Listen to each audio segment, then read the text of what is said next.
Por meio do seu site oficial, a Presidência da República publicou a seguinte nota.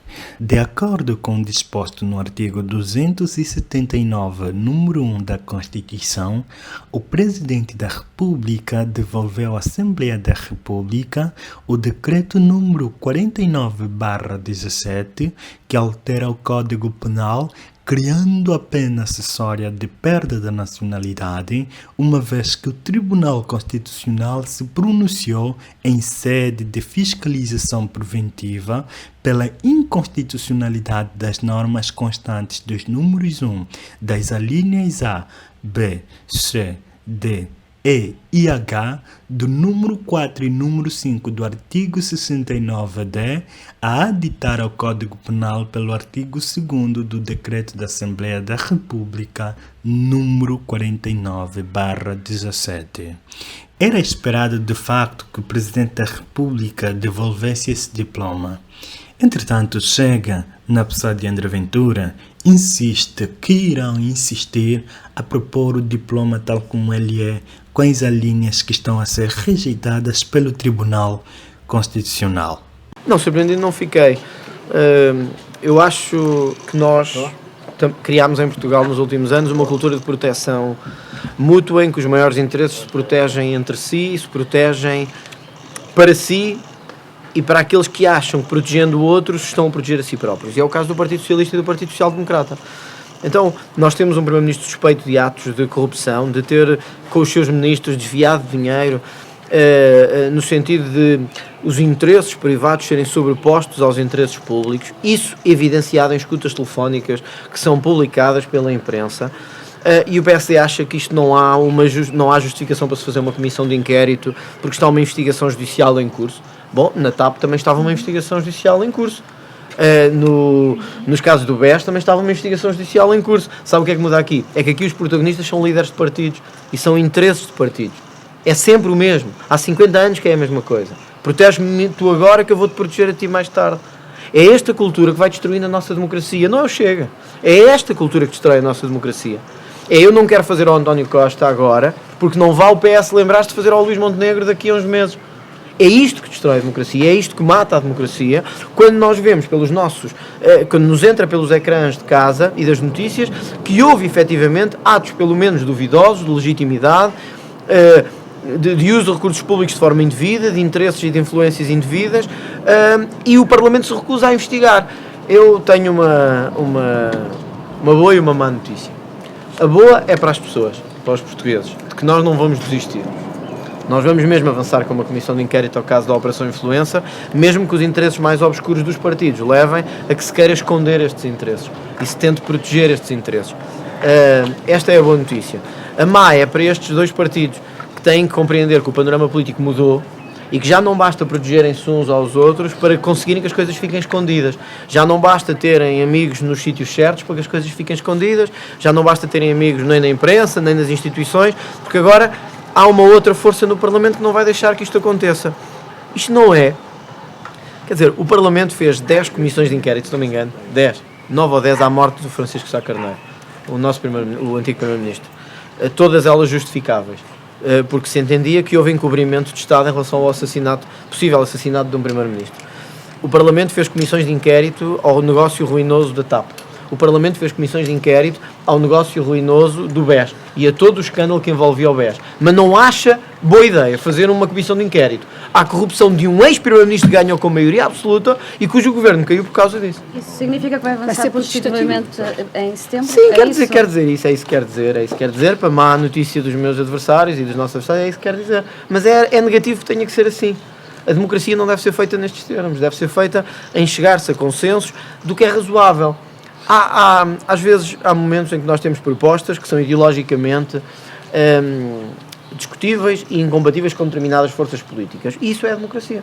O Chega apresenta propostas que o PS não gosta, que o PSD não gosta, o PS apresenta propostas que o Chega não gosta, que o PS não gosta, o PSD faz o mesmo. Há aqui um debate democrático. Isto não devia ser uma questão de debate democrático, isto devia ser uma questão de bom senso, onde há suspeitas fundadas, graves, sérias, que levaram à queda de um governo, de recursos públicos mal utilizados, de conluio entre interesses privados e interesses públicos, de má gestão da coisa pública, como é que isto pode não gerar uma comissão de inquérito no Parlamento com a justificação de que há uma investigação judicial, quando todas, sublinho, todas as principais comissões de inquérito que foram levadas a cabo no Parlamento nos últimos anos, todas tinham investigações judiciais a correr em simultâneo. A comissão de inquérito não atrapalha, não substitui, não condiciona a investigação judicial. Pelo contrário, estimula, dinamiza, ajuda. O problema é quando os interesses escondidos são tantos que há partidos que não estão interessados na verdade, estão interessados em proteger-se uns aos outros. Isso é que é grave. O requerimento vai dar entrada logo no início de setembro, quando começar a sessão legislativa? Primeiro, vamos avançar com uma comissão de inquérito já esta semana, para que seja discutida no plenário da Assembleia da República e para que todos assumam as suas responsabilidades. Isto não é uma questão de que, o Chega tem o direito, porque é o segundo maior partido, a usar um putestativo, vai usar o putestativo. Não. Primeiro tem que dizer aos portugueses porque é que não querem esta comissão de inquérito e porque é que não é só esconderem-se atrás do cortinado. É dizerem perante o plenário da Assembleia da República que há um primeiro-ministro que cai por suspeitas de corrupção, por suspeitas de negócios duvidosos, e os dois principais partidos acham que não se justifica que o Parlamento investigue. Portanto, não é só para setembro. Nós vamos dar entrada esta semana de um pedido de comissão de inquérito aos negócios da Operação Influença. Se os dois partidos... Sim, o período temporal. O objeto é o que está definido basicamente pelo que foi também a investigação judicial, que são os últimos 2-3 anos da concessão de negócio do lítio e do hidrogénio, as influências de interesses privados sobre a decisão pública e aquilo que está plasmado à vista de todos. Houve pessoas a usar a sua influência junto de António Costa e do primeiro-ministro António Costa, do ministro João Galamba e de outros, para fazerem negócios em Portugal e obterem lucros a partir daí. E aí nós vamos chamar quem tivemos que chamar, seja o ex-primeiro-ministro António Costa, seja o atual secretário-geral do Partido Socialista, José Luís Carneiro, seja todos os outros, como João Galamba, Pedro Nuno Santos e outros que tiveram naquele governo um poder de decisão relevante, que é importante para chegarmos à transparência. Ou há vacas sagradas em Portugal. E com o Não chumbo há. anunciado, o que está a dizer é que, sendo chumbado agora em setembro, apresenta o putestativo, é isso? Se isso for chumbado, o que eu acho que é vergonhoso, porque é uma investigação, é um pedido de investigação, e em nome da transparência que todos dizem querer. Na verdade, eu ouço todos os dias o Dr. José Luís Carneiro dizer que é preciso transparência, é preciso transparência, é preciso transparência. Ouço o Hugo Soares dizer é preciso transparência, transparência, transparência. Todos querem transparência, menos a deles. É só a transparência dos outros. E, portanto, acho que é, sinceramente, acho que é um elemento muito negativo. Mas eu quero-vos dar conta também hoje, porque estamos em Arroz, eu percebo o interesse do assunto, mas eu estou aqui hoje também por uma razão. Esta é das freguesias de Lisboa, do país, na verdade, onde nós temos mais presença de imigração e de... quer de residência, quer também de nacionalidade, quer de confluência entre aquilo que é a imigração e a comunidade. Nós tivemos uma decisão na sexta-feira do Tribunal Constitucional em relação à nacionalidade, que reverte basicamente aquilo que tínhamos conseguido chegar a consenso, de que quem comete crimes graves em Portugal, tendo obtido a nacionalidade portuguesa, perde a nacionalidade. Este era um consenso que foi alcançado, com muito trabalho, com muita dedicação, com tentativa de fazer que os interesses e o espírito de todos e os valores de todos se confluíssem. Isso não foi possível. E, portanto, eu quero dar aqui nota do seguinte. Há momentos em democracia, e eu sei que não devem ser a maior parte, mas devem ser alguns. Há momentos em democracia em que também a vontade do povo português e a vontade da maioria deve-se fazer valer. E este é um desses momentos. O Chega, como eu disse, tem como valor fundamental, inamovível. Ninguém me convencerá, do contrário, de que quem vem para Portugal obtém a nacionalidade portuguesa e comete um crime de violação, de homicídio, de tráfico de droga, de escravidão, como diz o próprio Tribunal Constitucional, deve perder a nacionalidade. Também ninguém me convence do contrário, de que a maioria do povo português concorda com o que eu estou a dizer. A maioria do povo português concorda com o que eu estou a dizer. Isto é uma questão de bom senso, de razoabilidade, não é uma questão de sequer de grande construção. E, portanto, eu acho que o Parlamento tem duas alternativas a partir desta posição. Ou reconfirma aquilo que foi a proposta que fizemos, que quem comete crimes tendo a nacionalidade deve perdê-la, e, portanto, deve ter uma sanção acessória em julgamento criminal e deve perder essa nacionalidade, como outros países fazem, como a Dinamarca e outros. Ou então, se entender que isto é uma questão de decisão final e de decisão mais material, o povo português deve ser chamado a pronunciar-se sobre isso. Eu ainda não falei, eu ainda não falei com o líder do PSD sobre isso. Eu já disse que não queria abrir uma crise institucional. Bom, ninguém quer abrir uma crise institucional, nós também não queremos. Mas a reconfirmação está prevista na própria Constituição, como um mecanismo de reconfirmação em momentos em que haja interpretações divergentes do ponto de vista doutrinário. Portanto, não trata, aí estamos de acordo, ninguém quer um conflito institucional. Mas essa declaração do PSD faz antever que não estão dispostos para reconfirmar essa Isso não sei, terá que perguntar ao PSD. Eu acho que nós temos dois caminhos a partir daqui, todos eles sem conflito institucional. Então, vamos lá ver, porque é que uma coisa que está prevista na própria Constituição é um conflito institucional. Se a própria Constituição prevê que, em alguns casos, o Parlamento possa reconfirmar decisões que foram tomadas, que se entendem naquele momento como contra a Constituição, mas que o Parlamento entende na sua interpretação também legítima, porque é um órgão de soberania também expresso da população, que quem comete crimes tendo a nacionalidade portuguesa deve perder essa nacionalidade portuguesa, não parece que haja aqui um conflito institucional. Mas talvez a melhor forma mesmo para sanar este conflito institucional seja chamar os portugueses a votos, então. Mas como é que mas a pergunta tem que ser aprovada pelo Constitucional, como é que ela passa? Bom, mas eu não me passa pela cabeça que o Tribunal Constitucional, mesmo não concordando com uma formulação que impeça que os portugueses se pronunciem sobre ela. Mas não está aqui a substituir-se àquilo que é a decisão do Tribunal Constitucional, que já se pronunciou mais do que uma vez sobre esta matéria. Bom, o Tribunal também se pronunciou sobre o aborto e também se pronunciou sobre a regionalização e houve referendos sobre isso. O povo português é legítimo. Todos estes órgãos, todos nós, todos vocês, ao fim do dia, legitimam-se e baseiam-se numa única entidade, que é o povo português. É a ele que nós, no fim, temos que dar resposta e é a ele, no fim, a quem temos que dar justificações. Eu acho que isto chegou a um tal ponto, entre esquerda e direita, entre instituições, entre maiorias sociológicas e minorias, entre nacionais e estrangeiros, sobre esta questão, deve ou não alguém que comete crimes, tendo a nacionalidade, perder a nacionalidade, que eu acho que isto eventualmente deverá ser resolvido pela própria expressão do povo português e pela própria decisão do povo português. Não há nenhuma entidade mais legítima para decidir sobre isto do que o povo português. Quer dizer, nós andamos aqui a tentar interpretar a vontade do povo português. Como eu lhe disse, é a minha convicção de que uma grande maioria do povo português entende que quem comete crimes em Portugal deve perder a nacionalidade portuguesa, se não for tendo sido estrangeiro que obteve a nacionalidade portuguesa. E penso que a maior parte do povo português entende isto. E quer isto. Há partidos, como o Partido Socialista, que entendem que não, e que esta não é nem a decisão correta, nem a vontade maioritária do povo português. Há um partido ou outro que, como sempre, está no nem, nem no não, nem no sim, está a ver para onde é que a coisa balança, que é o PSD.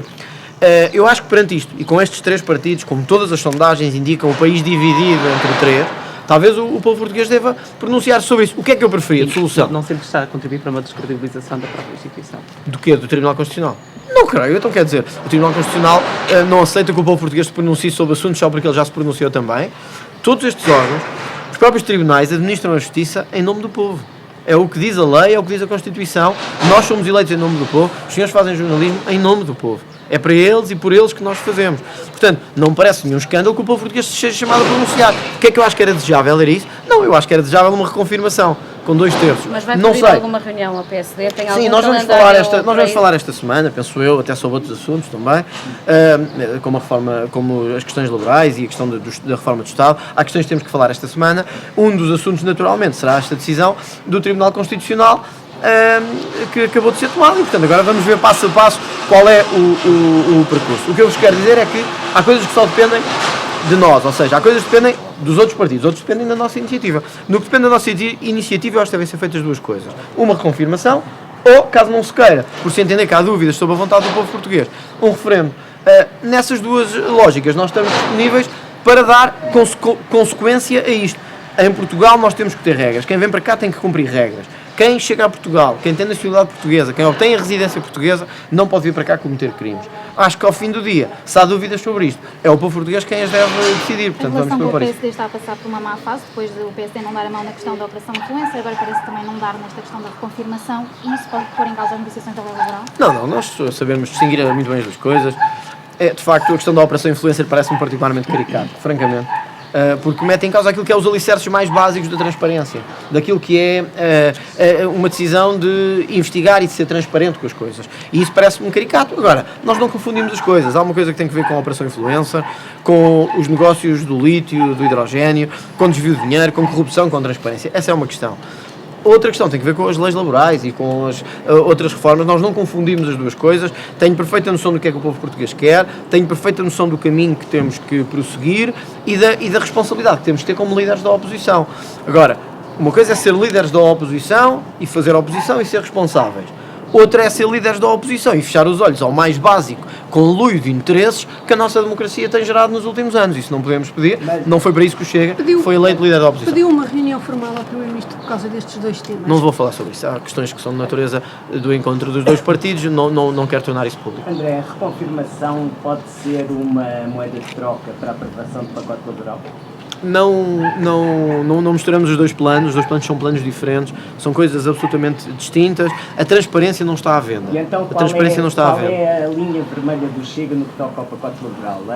A baixa da idade da reforma, o fim do fator tem que ser mesmo... Eu compreendo as questões, acho que elas são relevantes, porém não é disso que eu hoje estou aqui a falar. Eu sei que é esse o tema que também vos interessa, mas acho que nós não podemos deixar passar, francamente, nós não podemos deixar passar em branco num país que viu as suspeitas que viu frente a frente.